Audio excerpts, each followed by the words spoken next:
This is the Grind to Greatness podcast, your dose of unapologetic tough love. These are your hosts, Mary Hodges and Ashley Kane.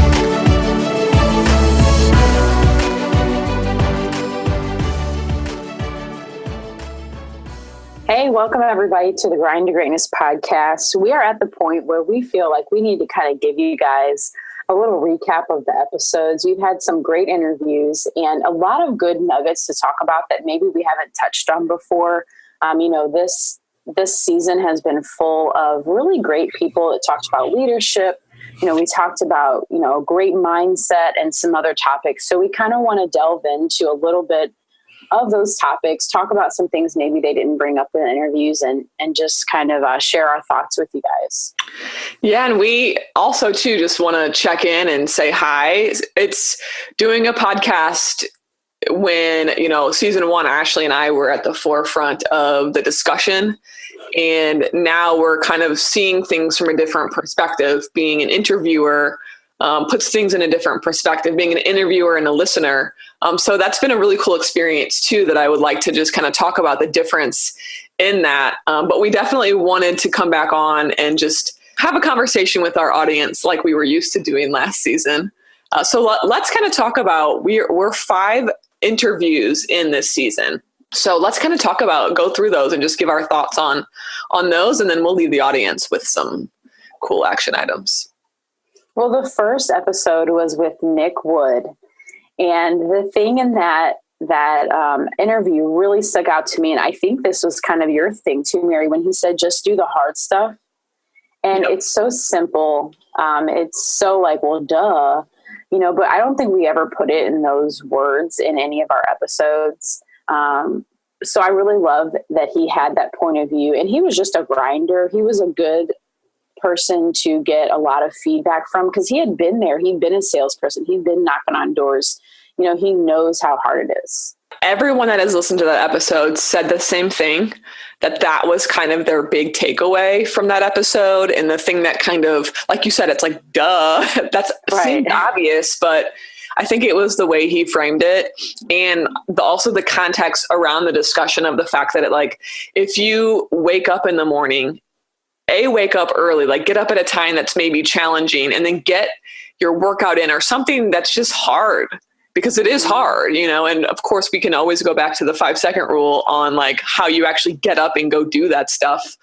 I know. Your day, and it's so true, because those days that I get up when I am struggling and when it's hard, and after you're up and you do it and you do those things, you just really do carry that momentum in for the rest of the day. You feel accomplished. And I think it kind of boosts your confidence too. Because you accomplished something hard. I know the past couple of days, there were a few days where I ended the day, I got a lot of stuff done. A lot. And it was just like, oh, wow, I feel really good about this. I mean, the day wasn't the most spectacular day to really, it's not like it's a memorable day that I'm going to talk about to anybody, but because I was doing the hard stuff, and it was that stuff, it was this has to get done no matter what. I don't love to do this stuff, but it has to get done. I always feel accomplished after that. And so it's almost like that feeling at the end kind of outweighs that drudgery while you're doing it. Right. I mean, it's do you want to feel the pain of the training and the hard work, or do you want to feel the pain of the disappointment or not feeling good about yourself or having a low self-esteem? So I know when I get up and I go to the gym and early in the morning, earlier than, a normal, I guess, time to go for me, I always feel like, man, I actually got up early and went to the gym and I feel amazing now. So then that's just one little example, but I think a lot of people can relate to it. And then it reminds me of, just a good discipline regimen when you just get up in the morning and do what you got to do, because the inspiration doesn't come at the end of the day when you're tired. My workouts are always better in the morning. I had a ton of other great points in that episode too. He really did. But it was just funny because literally everyone that gave me feedback on that episode mentioned that part. And so that's obviously something that is worthy of further discussion. The fact that had such an impact on the listeners. It's just one of those things. I think it was because it's so simple. It's such a simple concept. Simple, but not easy. There's the difference. And I know my mom even mentioned, she's like, I really loved when he said that. I've been practicing that, just doing some really hard things first thing in the morning. And it's really been helping me. And so I just think that's cool that kind of everyone took that same thing away from that episode. Yeah, it's funny when one thing sticks in your head and you hear it over and over again, even months and months later. So episode 2, I love this because I know Jamila. We went to college together. She's somebody that I have been like watching on the sidelines for quite some time, seeing all the success that she's having. And it's just been really fun, to kind of see people that, see people you went to college with, just get out there and crush it.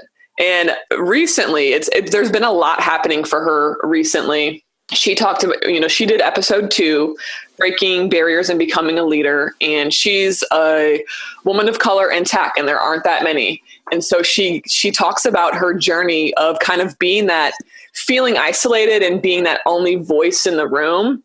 But then making sure that she finds her place and that other people know that her voice is just as important. And the cool thing that I love about what she's doing is not only is she kind of making that way for herself, but she's taking the time to give back to others and being that kind of trailblazer in a sense to show other young women, especially women of color, that there is a place for you in technology. You can look to me, look at what I've done kind of thing. I'm an example. I might be the one going through, because the reality is, and when you are the only woman in the room, or sometimes when you're the only minority in the room, you obviously have to maybe deal or hear certain things that might be challenging for some people. I know in the tech industry that they have obviously their challenges, and they have a lot of things they need to improve upon when it comes to diversity and inclusion. So rather than seeing these as challenges, she's seeing it as an opportunity to let others know we belong here. Our voice is important. And I'm going to show you. I'm going to show you, basically. So that was kind of the big thing for me, why I even wanted her on the show. And then we just had a great conversation. And I know my favorite part was when she talked about the brag folder. And it kind of doesn't really go along with the leadership and the breaking barriers topic, but it was just that simple reminder of we're constantly doing stuff that we should be proud of for ourselves. And it's okay to kind of like make a collection of things that you've accomplished that you can go back and look on like, wow, I've come pretty far, and I should be proud of myself, that's a super challenge for me. What did you think about that episode, Ashley? Yeah, I've actually listened to that episode probably 3 times. And each time I listen to it, I learn something new about her, or I find another little, nugget that I love. It was a great interview because everything she said made sense. She was very clear and concise in the interview. Not everybody knows how to interview or how to take an interview. So I love that she put it all out on the table, and she was an inspiration. I mean, to see a woman in a field that not a lot of women are in, not a lot of Black women are in. She said there was a moment when she walked into a room and they're like, "Oh, are you from the financial team?" Or, and she's kind of felt like out of place. And her mentors and her other people around her were like, "No, you belong here. You have something to bring to the table." And I just love when other people support people and what they want to do. It's just amazing to hear her story. And she just seems like a fun, interesting person. I kind of went and followed her page on social media just to kind of keep along with what she's got going on. And I love a lot of the points that she had made in that episode just made sense. And that's why I went and listened to it a couple different times, because it was such a good interview. Yeah. And I think that lends to when she said, because that part of the conversation, she was sharing the story about how she got the name, the tech unicorn. Right. And that essentially, because there aren't that many women of color, in technology at all, especially ones that are leading project initiatives, people kind of assume that she wasn't supposed to be there in a way. And they're like, oh my God, you're like a unicorn. So instead of like she said, she turned that into a term of endearment. And now that's kind of the thing that she's using to show other girls. She works a lot with Black Girls Code. And I know I've supported her in that initiative, because for me, it's like, that's a no-brainer. Of course, I'm going to support something like that to teach other young women that there are opportunities for you here in technology. Technology is one of those industries. And I think I kind of have this point of view because I do this for a living. I work with technology companies as a lawyer. It's one of those industries where everybody's voice is so important because they're solving the world's problems. And how can you solve the world's problems without the perspective of everybody? So I think that, her connection to this diversity and inclusion in tech and her passion for it is really, really important. I just love that interview. We had a great conversation. But going back to that moment when she was talking about how she got her name, the tech unicorn, and she did say, like, my mentors, that hones back on the fact that no matter where you are in life, it's always so important to kind of reach up. She said, reach up to people that can help you, but then remember to reach down. And that's kind of what she just emulates to me. Mm-hmm. She's seeking the mentorship from people that can kind of guide her as she's growing in this career. Especially in a place where, she's making her voice matter. And then she's reaching down to help other people and bring other people up. I hope that people can take some of these little gems from the episodes and put that into their grind. I just think this season is going to continue to be really amazing and fun. The third episode, with Diana, one of our favorite people, Diana Woodward. She's a podcaster.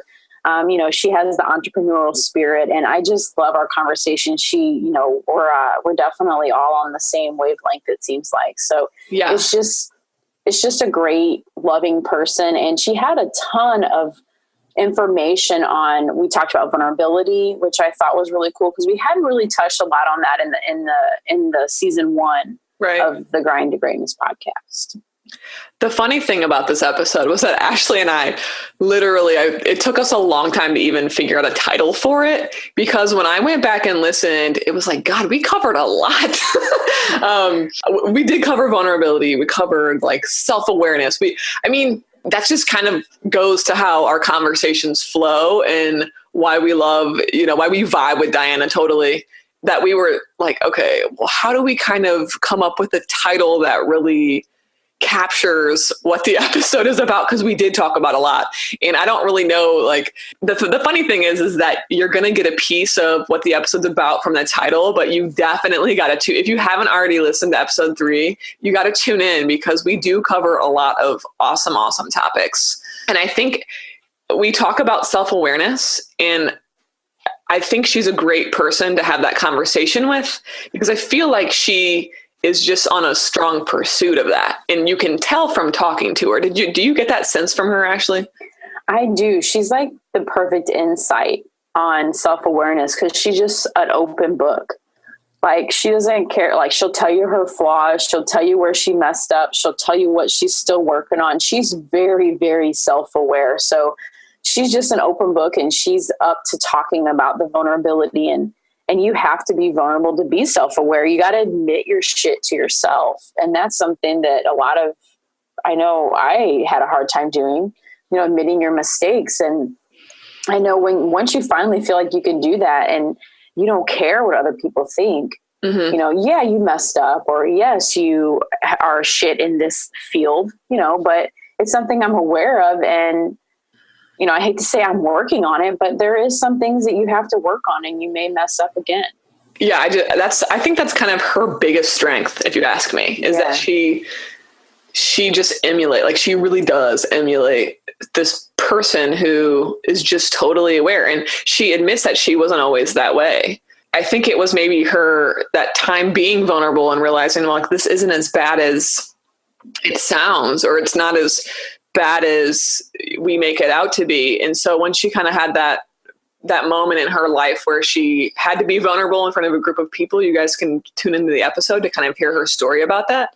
When she realized like, oh, wow, other people really appreciate this. And I think that kind of opened her eyes up to like why it's important to be aware. Yeah. You know what still sticks with me from that episode is the avocado toast and mimosas. Like, why is that not a thing here?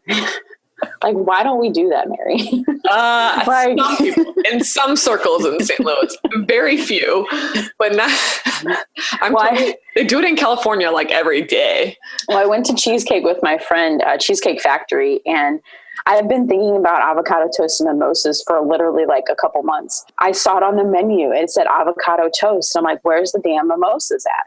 So I think that's where I'm going to go to get my fix. But she kept bringing that up in the episode. That's why I thought it was amazing, because she kept talking about being able to really, if you have a goal in life, you're going to have to sacrifice some things. Yeah. And that was her whole point about the mimosas and toast. Right. Because she sacrificed her Sunday brunches to save up money so that she could travel. I heard that from one of my mentors before. And when she said, I was like, okay, yeah, that totally makes sense. And the story about her, and I don't want to get too much into it to spoil it for people that haven't listened to it, but she essentially had an idea to podcast around the world and travel. You can tune in to hear why that didn't work out. But instead of her being like, well, my idea isn't going to work, that's it, she transformed that into something else that is now working for her. And it's just also a sign that life is not going to always go exactly as planned. It's never going to go exactly as planned, actually. Right. And you have to just kind of work your way by becoming self-aware of who you are as a person. But you have to work your way through those things and not let a hiccup in the road just totally tear you down. And that's kind of part of what her story shows too. Yeah. And her podcast is called the Interconnected Podcast, just like it sounds, the correct spelling and everything. She is on the iTunes and the podcast app. That's where you can find her. And she's got some really Zen things going on. She's got some episodes about self-loving, which I thought was really cool, with an expert. So definitely check her out and support her as well as us. Yeah. Yeah. Well, in the show notes too, we're going to include, because we do talk about vulnerability. And I think the two biggest pieces on vulnerability out there, at least most popular, that can give people a window into kind of like our society's like feelings about vulnerability, the Brene Brown TED Talks on shame and vulnerability. So we have to remember to include those in the show notes so people can check those out and get a little bit more information on that too. Definitely. And then episode 4, was that the Sadiq? Sadiq, yeah. Yeah, Sadiq episode. That was fun. Sadiq, I can't even say his name without laughing, because I ran track with Sadiq in college. He was one of those people that just had everybody laughing all the time. And he's just a character. And he has a fitness company, Chicago Fit for Life. He's a personal trainer.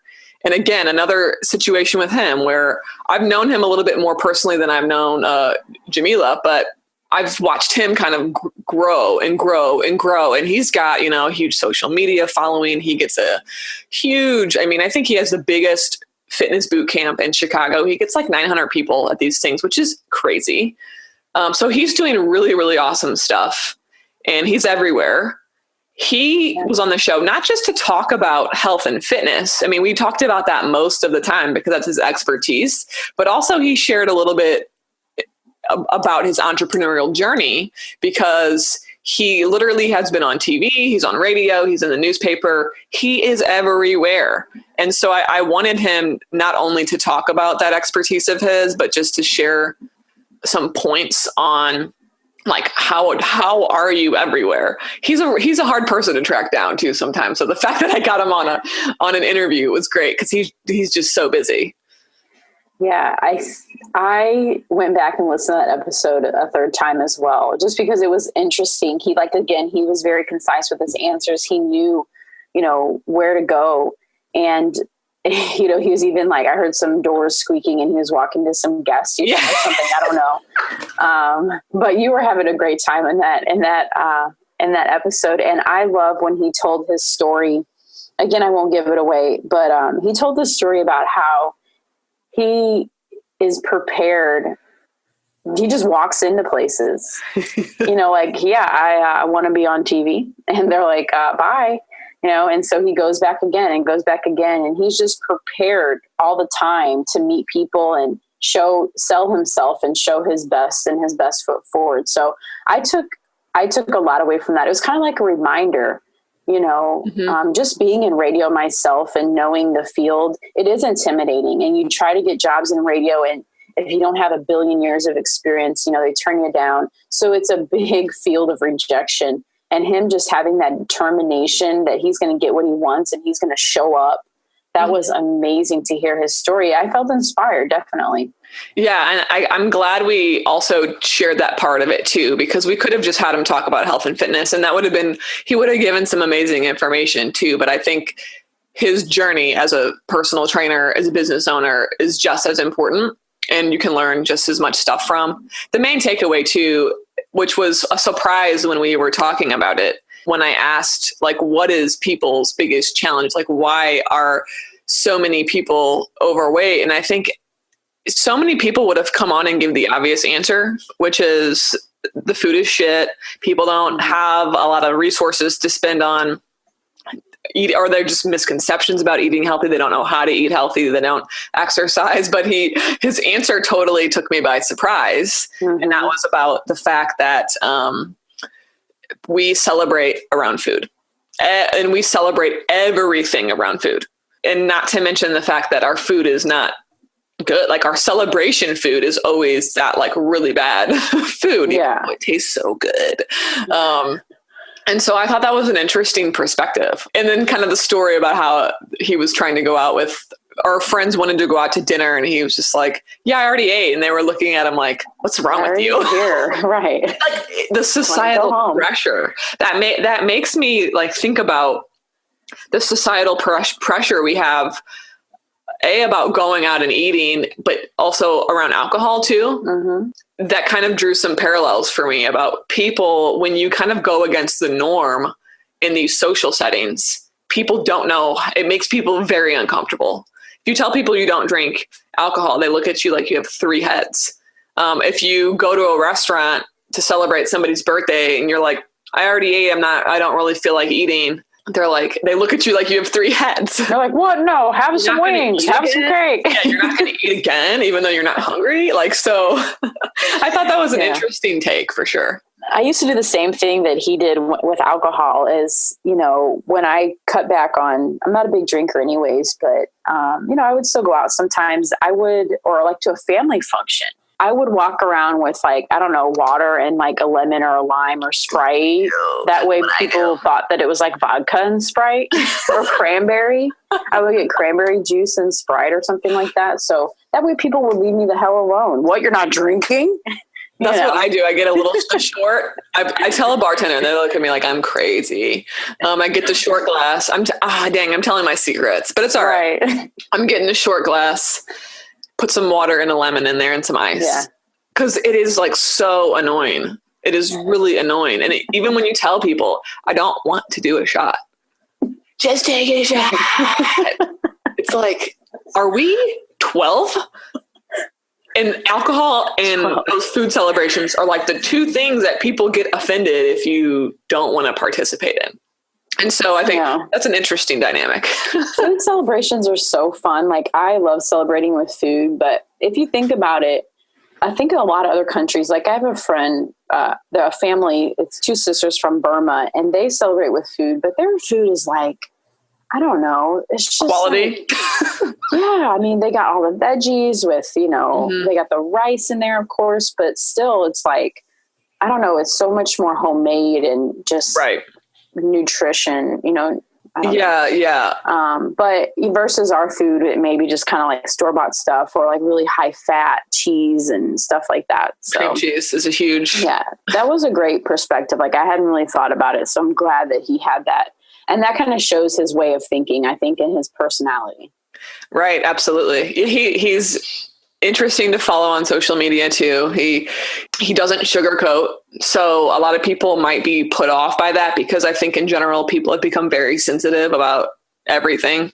But I think it's hilarious. He's just not afraid to say how he feels. He's not afraid to tell it like it is. Episode 5. That was the episode with my friend Doug Hicks, the guy that's went from the bottom, now we're here.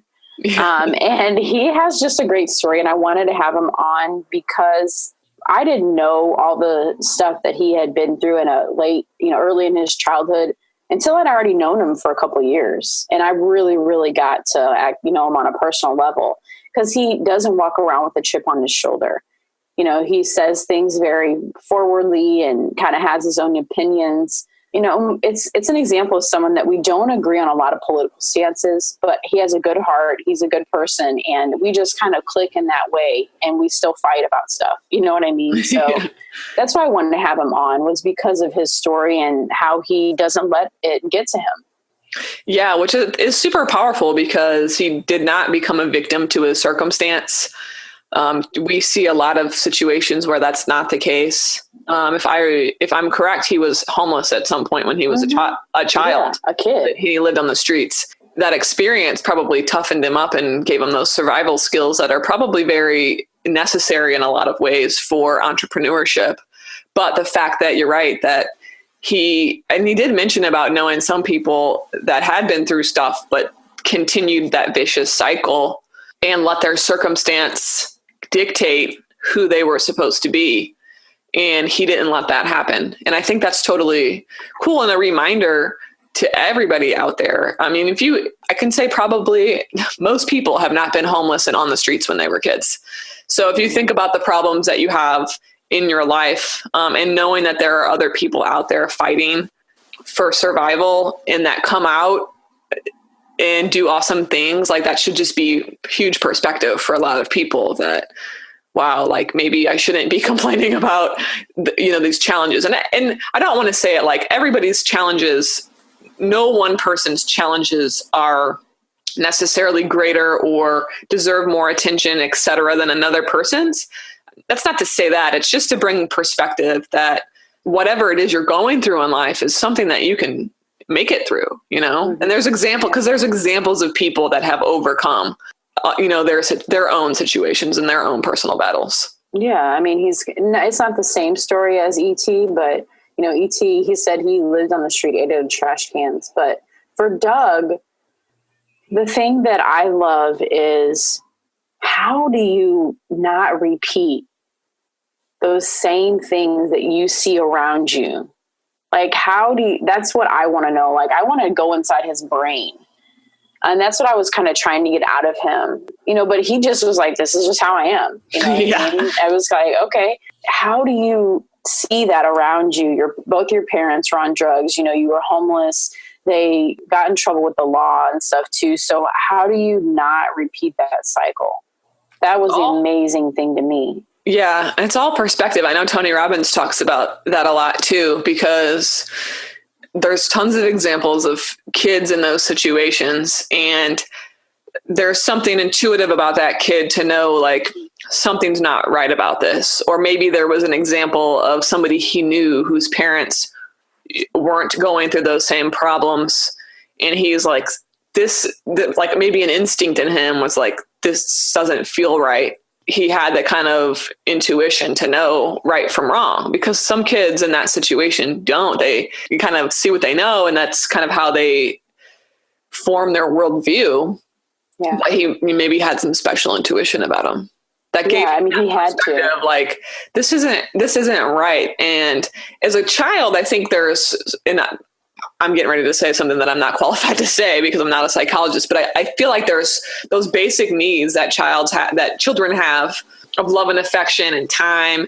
And he might have sensed, like, I'm not getting the things that I need, and maybe this is why, and I'm not going to repeat that cycle. Mm-hmm. Sure as hell not going to repeat that cycle.